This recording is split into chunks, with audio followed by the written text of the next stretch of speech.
The sun's down, the soldering iron's hot, and you know what that means. Welcome to Night School, where the zip ties are tight, the code is questionable, and the LEDs never sleep. Hosted by the one and only Bobby, the professor of Pixel Mayhem. We're diving deep into lighting tips, tech fails, sketchy workarounds, and the secrets nobody teaches until now. Whether you're mapping props at midnight or just here for the chaos, this is your crash course in RGB enlightenment. So grab your beverage of choice and remember, there's no syllabus, no rules, and no guarantee we'll make it out with all our fingers. This is Night School.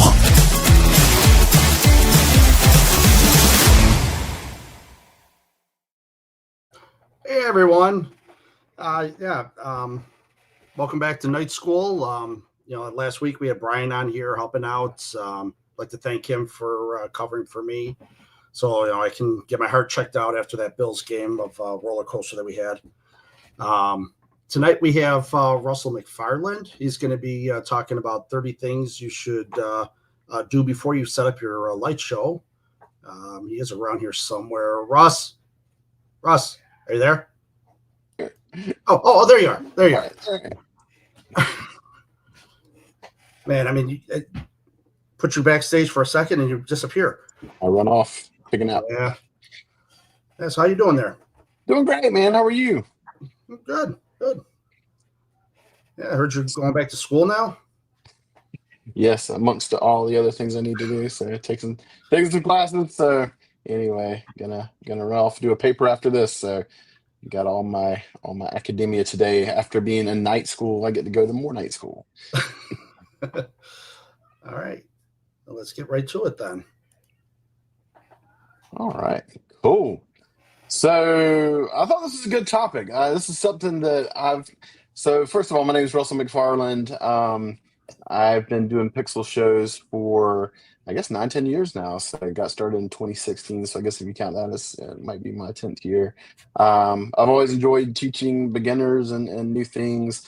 But as we talked about, different topics that need to be out there, one of the things that we haven't really talked about, we talk a lot about setting things up in X-Lights and setting things up, kind of learning power injection and learning mapping and things like that. But taking a step back, what do you need to do to be efficient and to have yourself ready and your home ready?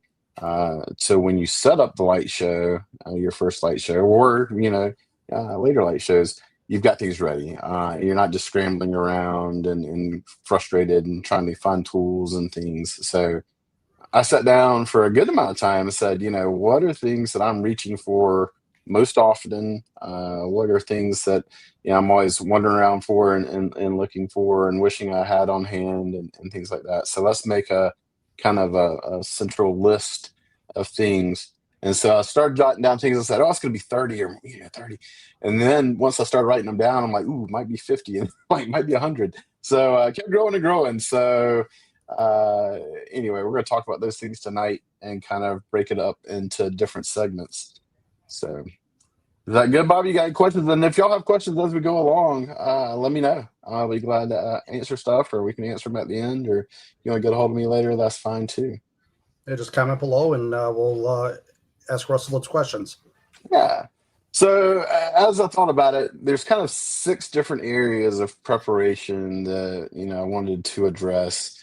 And those are planning up front, safety and safety items and all that, supplies that you're going to need, things that you want to consider when you're mounting props. And that's probably a whole separate class as I dove into it. But, things that you want to have on hand and things that I use to make sure you're able to mount stuff without taking 20 trips to Home Depot. Different tools that I find that I frequently use. And once again, it's not like every single thing, but it's the most common things that I use and like, as well as things to do repairs and make sure you have spares with, because that's another thing is we have a very small window of time that we run our light shows. You only have a month or two. And so each moment that you're down, each hour, each day that you're down is a big thing. So try to plan ahead for that.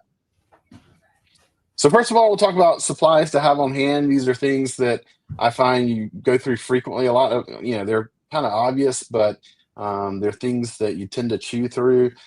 First being is, extension cords. We talk a lot about the pixel side of things and the 12 volt, 5 volt side of things, but we don't really talk a lot about powering your display. So you really need to have a lot of extension cords on hand. I have, two giant totes full of them. And you don't want just cheapies, 12 to 14 gauge when you're running your main lines from your outlets and all that. Plan for that. And then I'll actually have, heavy gauge extension cords with their landscape based that have like 3 outlets that are probably 3 or 4 feet apart. And that helps me spread stuff out down the line of pixel controllers and all that. So make sure you plan out for your extension cords well. Another thing I learned is you're not popping GFCIs all the time. Go out there and loop them and put them behind a controller up on a T-post or whatever. Try to keep the actual connections off the ground. I raise those up a little bit, and that really helps a lot with popping GFCIs. And like I said, I have a whole bunch of them. I don't think you can never have enough, and they're handy to use throughout the year as well. To that end, pixel extensions are a big deal. I find myself going through a whole bunch of those as well, more than you ever expect. And so what I say is, figure out how many you think you need and then double it. Get all different lengths. You don't want to just go crazy and buy all long ones. They need to be appropriately sized, and you don't want to daisy chain them to some crazy long length. But have different sizes where it's appropriate. Color code them. The vendors have done a good job of that lately, offering color coded extensions with either labels or different colored nuts or whatever. But if you're like me and have a bunch of older stuff that wasn't pre-labeled, I have my own color-coded system that we'll talk about in a little bit. But go out there, and that way you can tell when you have helpers, hey, because it's hard to tell if you've got a 5 foot, 10 foot, a 20 foot, but I can go tell them, give me 2 reds and a blue or whatever, and you can get consistent results. Plus it helps you as you're tearing down, you can, organize stuff easily. So get color coded stuff or color code your own. Zip ties, man. I've got a picture as I was setting up. I should have put it in here. I use well over 1,000 a season. And we use them for everything. We use them for mounting props with, for organizing cables with, for storage. When you put stuff back together, I'll take a bundle of Coro and zip tie some props together. I'll loop up the extensions for them and wire tie them to the back of the prop so that I won't have them dragging everywhere. And we use just thousands of them. So have those on hand. I probably use 8 and 11 inch, probably 11 inch the most. Longer ones are handy as well. I've got a place on my front porch where we hang a big thing down, and we use the big HVAC, like 30-inch zip ties, and they're handy because they're strong, they're quick. When you're done, you just clip them loose. And so have those. Don't buy super cheap ones. If you find some deal on Amazon or whatever, they're probably painful. You can tell when you get cheap zip ties. They don't. We were talking about that earlier. They don't clasp well. You can really just feel them when they get cheap, and it's just not worth it. So I think the Lowe's house brand are pretty good. Both Lowe's and Home Depot have pretty good ones. You can go drive yourself crazy and start looking at reviews online and all that. Project Farm's always a good source to go and look at reviews for those kind of things on YouTube. But have a lot of zip ties on hand. Those are invaluable. It's a great way to go out there and put stuff together pretty easily, and you can always go clip it loose. Get the black ones; those are UV rated. The white ones are not. And if you don't leave it out for any length of time, it probably doesn't matter. But the black ones will hold up to the sun over time better than the white ones or the clear ones. Electrical tape, it's not just for its common use. I have a whole color-coded system that I use, not just for length of cables, but I have Raywu mixed in with X-Connect in my show. And to be able, once again, to help myself identify things and helpers identify things, I've got a color-coded system that it means something to me when, something's orange and something's blue. I can go out there and tell what's what. So you can come up with some clever things too, things that mean things to you. Like when I have a power injection port on a controller, that's always yellow. When I have something that's really woo, it's going to be orange, and then an associated length. The red ones are the long ones, the blue ones are the medium ones, and unlabeled are the short ones for me. And you can come up with your own coding, and that is super helpful when you go and start digging through and set up and tear down, where you can go when you got cables scattered everywhere. I can look on the ground and tell exactly what they are without having to pick them up and try to size them up and look at the ends. And little steps like that help you, make you so much more efficient over time. Don't buy cheap electrical tape either. That's painful. It's gummy and it falls apart and it just leaves a residue. Buy 3M electrical tape. That's well worth it. So do that. Network switches is something that don't get talked about a lot. Our shows run on a network, and they scatter across the yard. If you have a super small show, it may not be a big deal, but it's not even the size of the show. I try to go out there and, I've got my front porch as a central point, and then things kind of go left and right, up and down. So I have a couple cheap network switches on either side of the porch that feed different sides of the yard. And by doing that, it keeps me from having to jump over sidewalks and do different things. And it makes it a lot more convenient to kind of stack those things up on side to side, so I can feed different sides of the yard from a network switch. So I don't have to run it all back to a central point. I kind of distribute it out. So think about where your controllers are going to be located. You can get these things for 20, 30, 40 bucks. They're not super expensive. How are you getting back to your home network? So for me, I've got to drop straight out of the attic down to the front porch. And then from there, once again, I don't want to have to run everything back to the attic. I want to distribute it out from there. So I've got side to side, couple switches. Think about that. Some modern controllers have switches built in where you can kind of daisy chain in and out.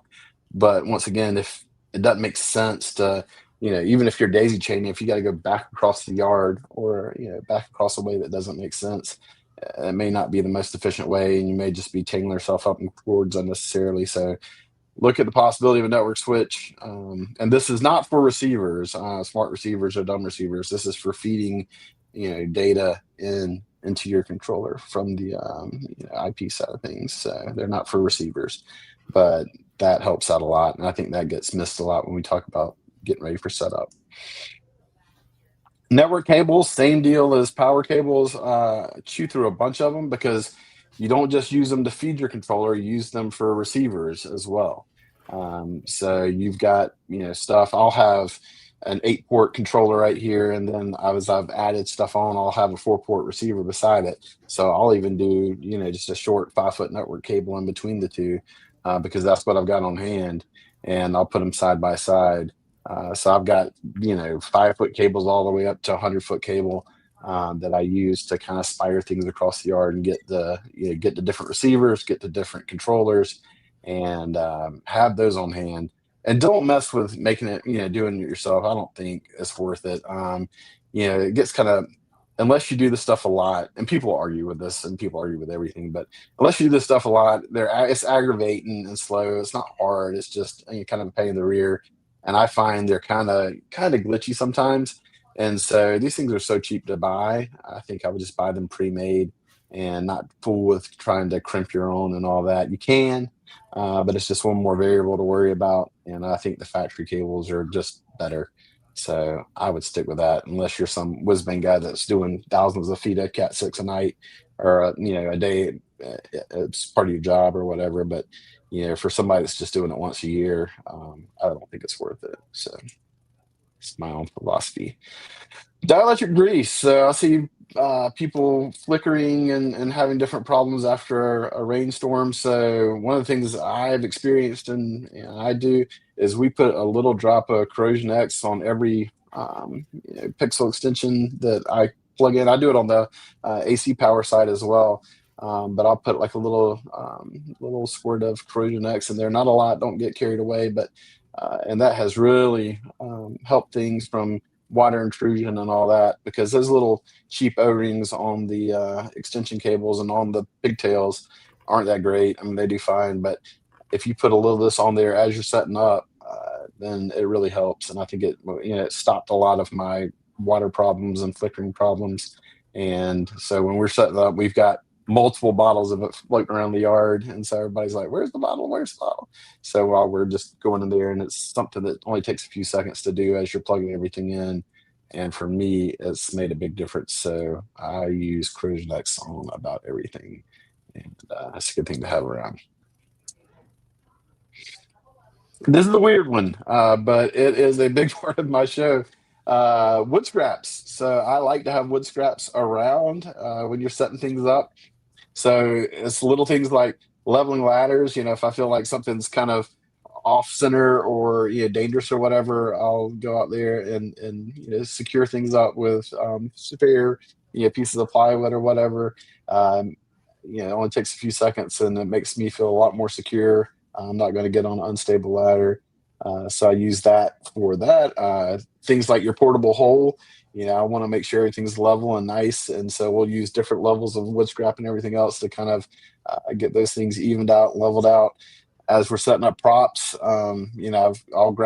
we keep screws laying around and everything else. I'll go and grab a few wood scraps and keep something, make something level or hold like a little lip to hold a prop from sliding off an edge or whatever. So having a little pile of wood scraps around for me is very helpful. It's stuff that, once again, you would never think about, but as you can just grab a couple scraps and stick them together, all the stuff is temporary construction. And so with a little bit of wood scraps and a few screws, you can go out there and shore stuff up, make stuff even level, support things better, find ways to keep props from sliding around or blowing around. So that's helpful to me. That's a secret pro tip. So that's kind of things I like to have on hand. One of the most important things you can do is really plan well. And before you start, going and hanging stuff up, you need to make sure you have a great plan. That really starts with your X-Lights layout. That gives you an opportunity to kind of prototype things, to go out there, lay your props out, lay everything out, run some sequences, see how things look, see if it looks symmetrical to you, if things look wonky, and you can go out there and really play with it. And then you can go out there and export your models and get a whole host of information. You'll know how many pixels you have total. If you've associated them with controllers, you can kind of look at your controllers and see, where this stuff's going to plug into. You can look at your, estimated amperage draw and your current draw and everything else. And you can get a lot of information out of X-Lights without ever touching a thing and setting, something up physically. So, get your layout done and prototyped and done well. Controller placement is really to your benefit to have stuff close to the props. Somebody told me this one time, because we always think about controllers being expensive, and they are. Controllers are expensive, but you look at the cost of a controller from I don't know what, 80 to $250, something like that. But which we and plus you got to add the cost of an enclosure and pigtails and extensions and all that stuff. But if you look at a spinner, we'll buy a Coro spinner for $100, and so we kind of think we have weird looks at some of that stuff. So anyway, I'm a believer in keeping controllers close to your props, keeping things. If you need to decentralize a little bit, do it. It helps you, not be as reliant on a single controller. So if it dies, you can kind of move things around or adjust. And so you don't want to just go overboard and have controllers everywhere. But I was talking to somebody recently in my hometown about that, and he was all concerned about going and soldering all these props together in strips, and it was going to be complicated. I'm like, man, just put these things on different outputs, and you won't have to join all these props together and do all this complicated stuff. And so it was really kind of a philosophical thing of, do you want to save a few controller ports, or do you really want to go out there and have all these things soldered and daisy chained and a real complex setup of connected props? And so we had a good discussion there. It's just different schools of thought. Neither is right or wrong, but either way, think about your controller placement as you're planning and saying, all right, I've got two controllers. I'm going to put one on this side and one on that side, or I've got a big mega tree here. I need to dedicate a controller to that, or think about what you're going to do before you do it. And that will help you buy the right extensions. It'll help you know where to run your power from, and keep your AC power in mind. As your show gets bigger, you're not going to be able to run it on a single circuit anymore, which most homes, all their exterior outlets are on one single circuit. So if you can go out there and I'll do that. I've got one feeding out of my garage that's on a separate circuit, and then one on the porch. And then over on the AC side of things, or the HVAC side of things, I've got another dedicated outlet. So as you design your layout, you think about, all right, where do I have power from the house? Where can I kind of plug into and get that done? So planning all that ahead of time helps. This is a big one for me. Get your friends and family involved. My family and my friends are a great help to me in the show setting up. And frankly, I don't know if I would do it if it wasn't for people rallying around me and helping. So while they may not know all the technical nitty gritty, they can come and help set stuff up, help mount things, and over time they get to be where they get familiar with things. Not you're always going to have that technical. At the end of the day, you're going to have to wire it and configure it and do the things. But I have people, in my circle of family and friends come over every year and help. And that's a great encouragement. I think it gives them a lot of pride, in the community, saying, hey, this is something that I help with and we put on, and it's a lot of fun. And so it's an encouragement. So it keeps you from getting so ground down. So I've got, like I said, I'm fortunate to have good friends and family. And I think if you try to include them, people are pretty receptive to that. So anyway, do that. And I think you'll find that helpful. And that's something that I don't think we talk about enough. I think we shoulder it all, ourselves as being the people that understand it and all that. But if you can get your friends and family involved, it's a big help. And it's kind of a neat tradition. I have them every year asking, like, when are we going to do the Christmas lights? So, try to get them involved. I have hit more things in my yard than I care to admit. So try to know where things are. You're not going to know where everything is, but I've got a pretty good idea of where my cable is and where my main sprinklers run through and all that. Call 811. That'll deal with the public utility side. Now that doesn't help you with your sprinkler system or your own water and sewer lines and things on your side of the meter. But try to think about where things are. I had this conversation with my wife last year. We're going to a line of candy canes, and it's a very narrow strip of land that we have, and that's exactly where our cable TV goes and all that. I'm like, there's no way, we can't go there and booger up the cable. And like I said, I've hit the sprinkler lines more than once, putting holes in the yard, driving things in. So be cognizant of where things are. And once again, over time, I've gotten a lot more aware of where things are and try to avoid those if you can, because I swear, even though you're putting a small hole in the ground or a small stake, you're going to hit something. So try to be aware of that. This is a big one. So test and mark each prop. So when I go and push a prop, I will write the year that I did it so that I can just remember.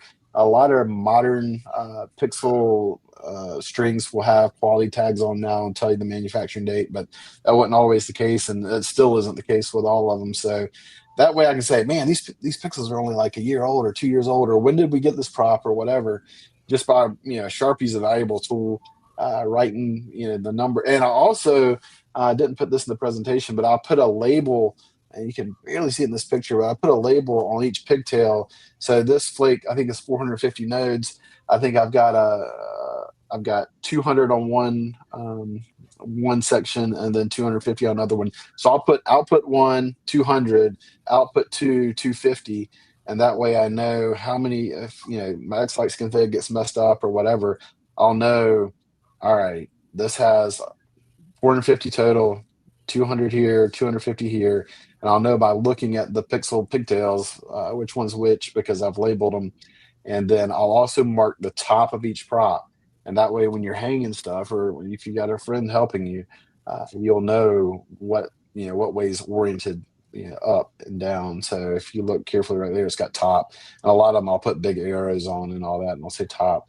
And then test it. Run a bars test before you go and hang stuff up way high, and see, make sure that the top's the top, because there's no real spinning it later, and it will always fail. You can physically spin it, but you can't go in software and just easily spin it. So, never fail something up that's mounted high and difficult if you've kind of mounted things wrong. So anyway, test it, mark it, and you'll thank yourself later. Yeah, I'd like to remind everybody, if you have any questions, please put them in chat, and we'll have Russell answer them. Yes. Please do. Ask away. So every year on the forums, another thing we see is, people will have a controller that will, usually right here at the power input terminals or somewhere, it will be burned up. And this controller's burned out. What happened? And as things heat up and cool down, expand and contract, those can get loose. And so it's one of the things I try to do every year is just quickly go over things with a screwdriver, make sure things are snugged up on the controller. And I think it's a big thing when it comes to safety, as well as just good preparation, and you're not burning up a controller. Go out there and test things and make sure you don't have a bunch of loose connections. I'll go and tug on each pigtail set of wires, make sure nothing's loose. I'll tighten everything down, and just kind of quick 2-3 minutes with a screwdriver, just make sure everything's okay. So speaking of that, safety, every year people are injured, and it's not just people that we see on TV or whatever. My friend Mark Valentine in the hobby, he's a good friend of mine. He was severely hurt setting up for Christmas several years back. Spent a long time in the hospital, and it was really ugly. And so fortunately he's okay now, but that was really scary. Had a ladder accident just trying to set stuff up. So anyway, another guy was killed in my community a few years ago by falling off a roof setting up for Christmas. So it's scary. So there's things that I try to do I've learned over time to try to work safe. I'll get through a few of those. So this pitch hopper is something I discovered several years ago, I think a roofing group.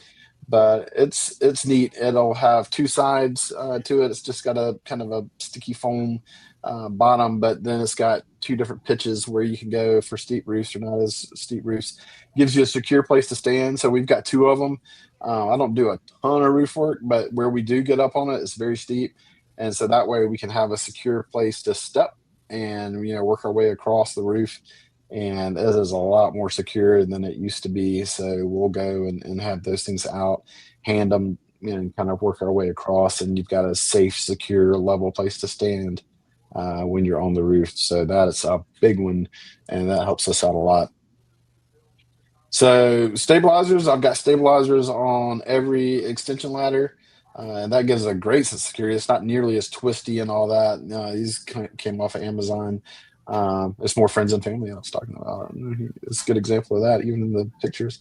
So anyway, having those stabilizers on extension ladders keep things where it pushes you off the roof a little bit, keeps things a lot more secure.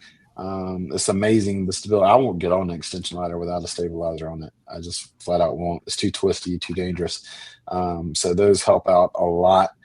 I have appropriately sized ladders for the job. So if you notice, that's a 12-foot A-frame ladder in the right-hand picture. And that lets me, basically be able to work on stuff without having to reach or get up on the very top rung of something. So, once again, that wide base keeps us stable. It keeps us safe, and it's well worth it. So those are tools that I bought, first year, and I'm still using to this day, and it helps out a lot, and it's way cheaper than an ER visit. So I use a lift when needed. When we're setting up the outline there in that picture, you're spending a whole lot of time, and the roof lines are awkward where they, protrude out in the house. And so you can't get a ladder. The way this bottom is right here, it kind of juts out where you can't get a ladder up real well. And so anyway, it's just not worth it. So we get a lift, and, we've put permanent outlines up where, you don't really have a need to go up there a lot. But if we do, I'm renting a lift. And it's just, like I said, it's just a smart thing to do. And so do that. And it's a lot easier to work. I mean, you're stable. You can hold tools up there with you. We'll send a bucket up and down for parts, and it's a lot more stable. So it seems expensive on the surface. It's a few $100s for the weekend, but it's well worth it not to be hurt and injured and all that. And once again, you have a whole lot less fatigue working that way than just wrestling a ladder up and down and around the house. So if you're in the bucket, wear a harness to keep you secure so you're not falling out. And then, you can go out there and have these low profile mounts. I know a lot of people do that. I've actually got some of these, you can snap extensions into them as well. Like if you wanted to do a walkboard or mount something to your roof, you can. But anyway, that way you've got a place to clip in. It's secure. It's low profile. It's, up under the shingle so it's not going to leak. And you're not really going to see it, but you have a place to clip in if you need to work up high. So, that's a good investment as well. So mounting supplies, and I think we should do a whole nother class on just mounting because there are so many different ways to mount props and so many different schools of thought. There's some great 3D printed designs. There's some, a lot of different solutions with maker pipe and sandbags and PVC, a lot of different schools of thought. So some of the things I keep on hand are fishing line. That's strong, cheap, easy. You can cut it down, it's disposable. And so I'll use braided fishing line to mount some things. Screws of all sizes, like I talked about with the wood pile and all that. So some props I'll screw to things. Some props I'll do different things with, but I'll keep screws of all sizes around because when we go and mount things into the house, we do different props of a lot of different natures. We're always using screws, so I'll keep an organized, basically tackle box full of screws. Masonry anchors, I used to try not to drill into the house, but then props got bigger and denser and heavier, and I got sick of fighting things. So masonry anchors, I've got just a few plastic anchors with screws coming out, and I can hang things from those securely from the brick. You don't notice them in the all season. Never had any problems with it.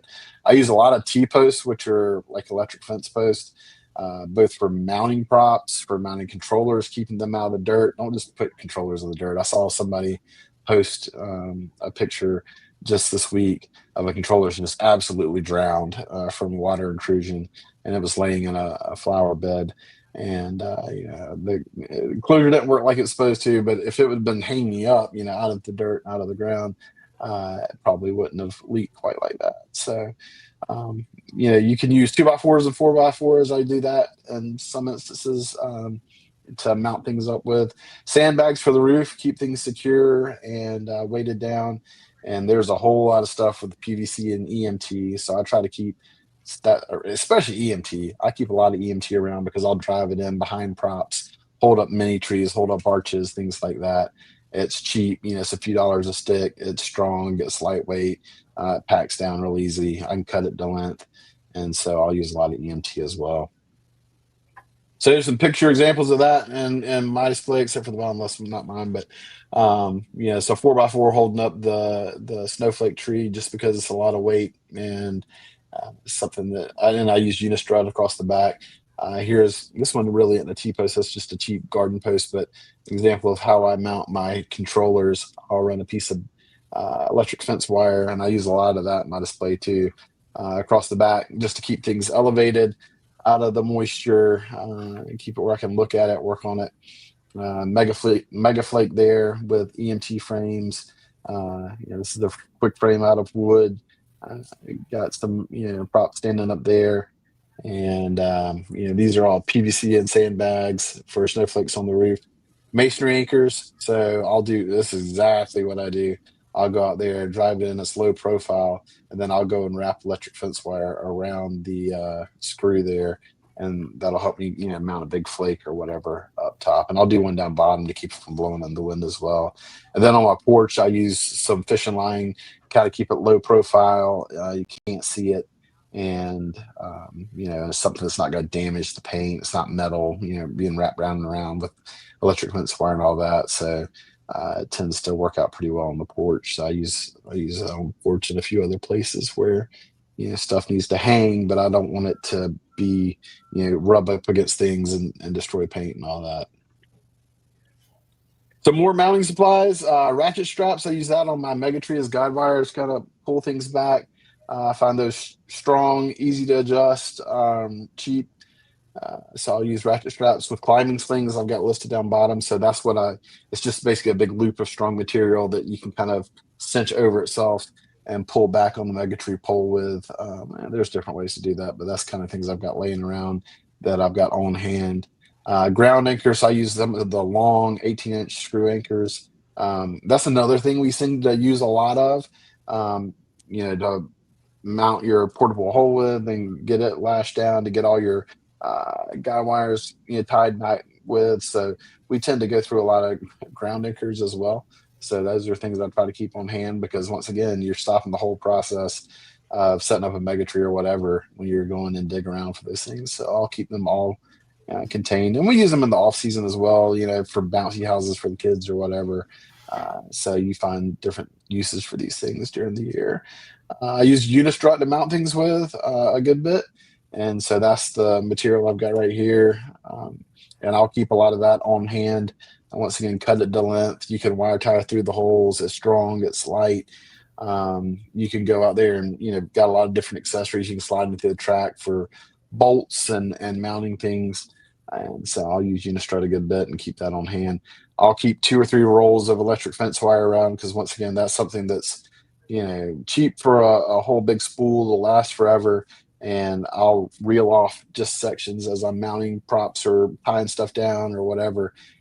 Snip it off and I'm off to the races. So that's another thing that I keep around a lot. And then when you're done during teardown, you just cut it all loose and throw it away. Maker pipe, once again, there's some brilliant designs for the Maker pipe out there. I've got Maker pipe that I use some, but there's some really good engineers out there with some really good solutions. So if you're into that, you can get on the Facebook groups and look with Maker pipe and fittings. And that's a good thing to have laying around because you can do some pretty cool things pretty quickly with it. So tools, the list of tools are endless, but some of the things that I tend to grab for a lot, level when you're setting things up, socket set for when you're setting up, your Megatree hoop or your, some of the stuff related to the pole. And once again, with Unistrut, I use different bolts to hold different sections together. So we always have a socket set floating around. Mini sledges for driving in, EMT. Those are really handy and securing stuff down. I do use a lot of T-post, and having a dedicated driver for that and a dedicated puller for that is handy than trying to beat them in with a hammer. And those are handy. Scotch lock pliers is a big one. So it doesn't really even matter if you use Scotch locks or if you use Clickets or I think the M Connects, 3 Connects, whatever, the Mattis ones. They all have a very similar print depth. And so instead of just squeezing them with a pair of pliers, to have those that control the pinch and get you that perfect depth is helpful.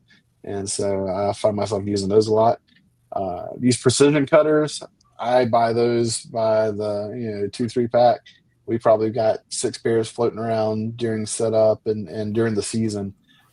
You go out there and quickly clip a wire tie or clip a cable or clip some electric fence wire or whatever.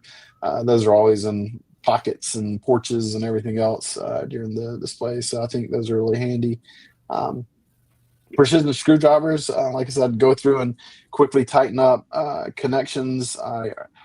Another thing is with a set like this with the removable bits is you can put those in a small drill, and when you're setting up a bunch of Phoenix connectors, you can go out there and use a drill for that, and that's really handy.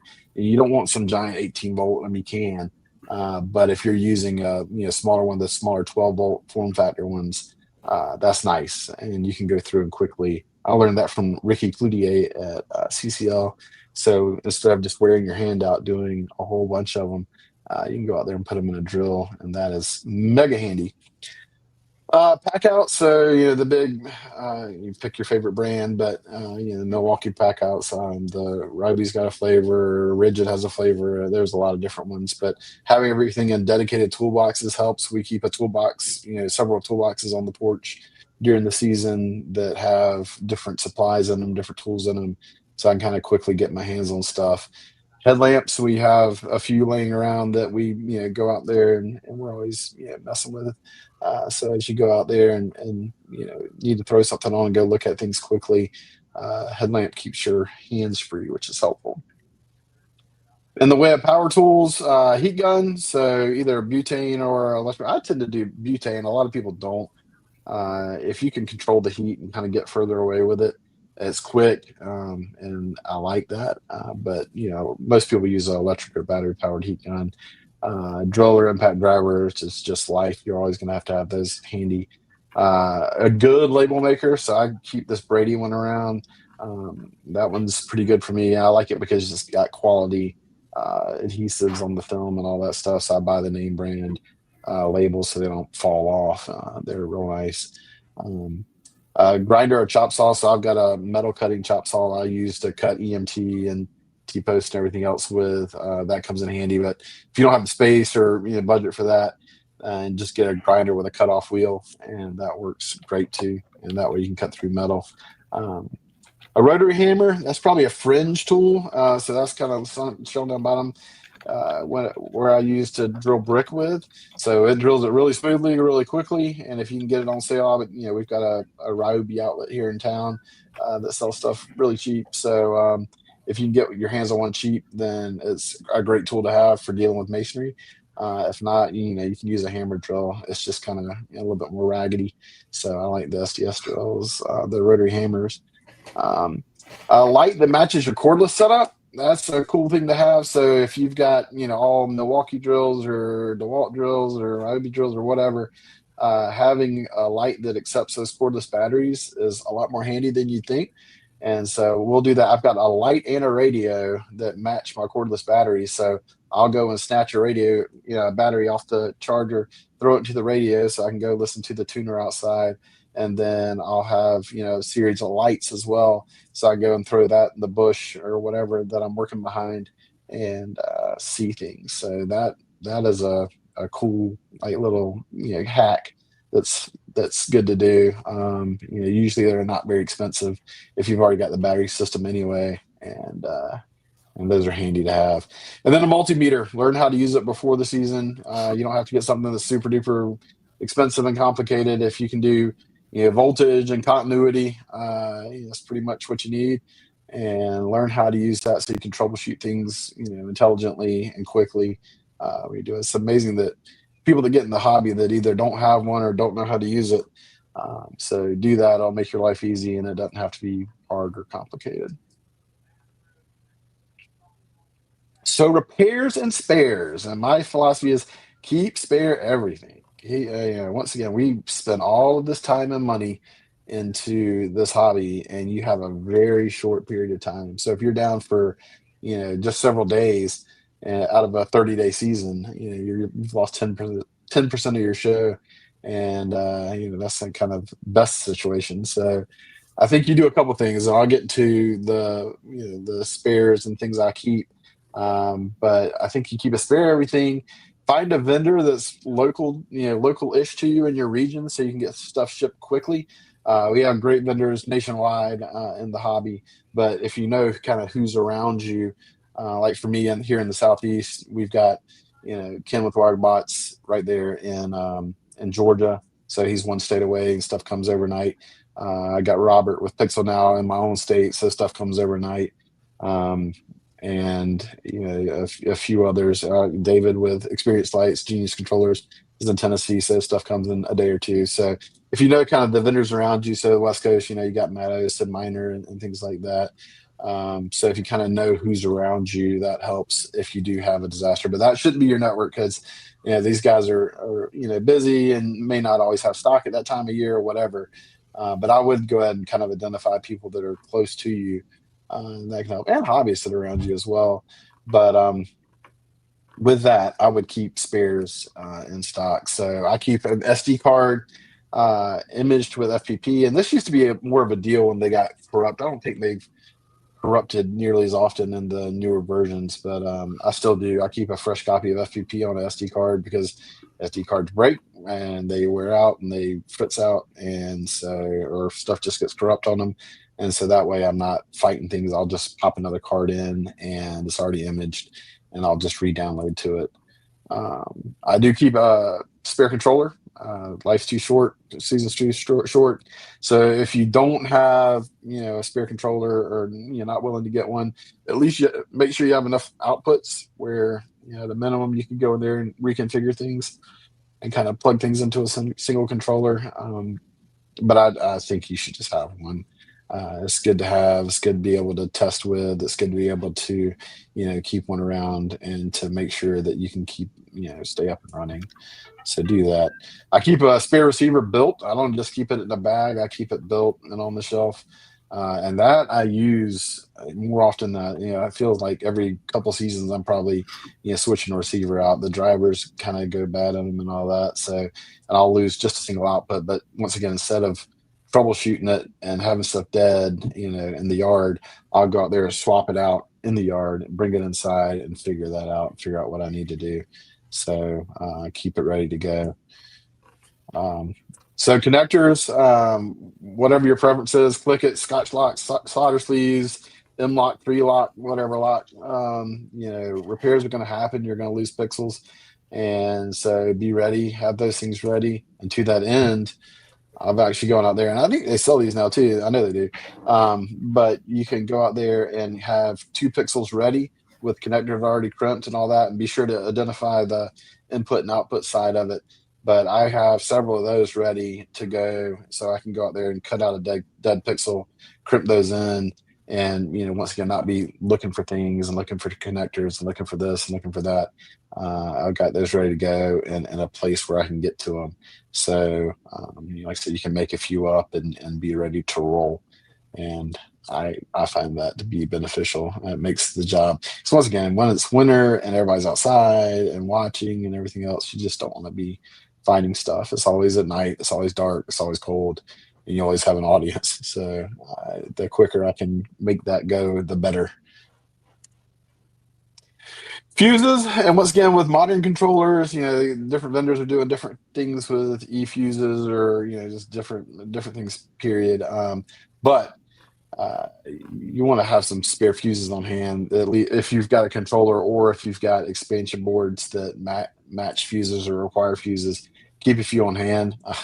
I can't be the only person that's had to go and rob one out of my car at night when I don't have a spare. So after that, I was like, I'm going to keep some spares on hand in my little repair box. And that way, if you do blow a fuse, you've got stuff on hand and you're not, not trying to figure it out. And it's cheap, and just cheap insurance, cheap things you can have on hand. So with that, those are my things. I didn't want to belabor it all. There's plenty of things to add as I went through this, and y'all have to drop me a line and tell me if you think it'd be beneficial. But I might publish the sheet out there. I've got it all in a document, a Google Doc, and we could go out there and kind of keep a living repository of things that are helpful.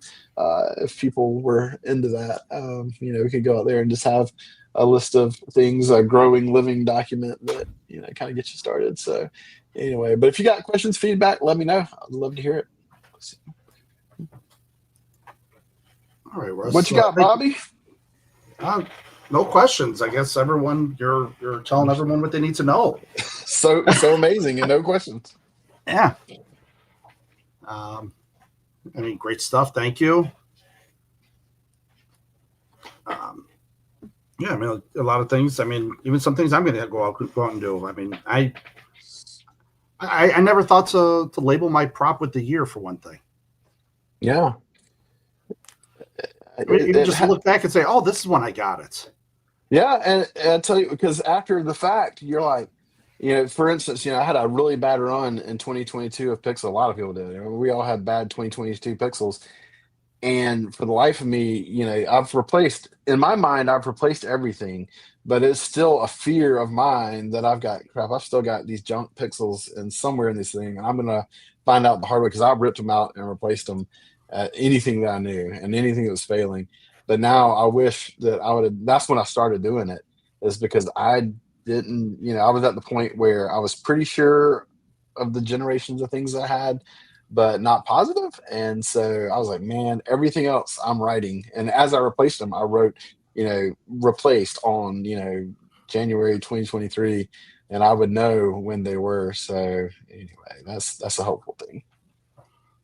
Actually, we do have one question. Which fuse do you recommend taking out of your car?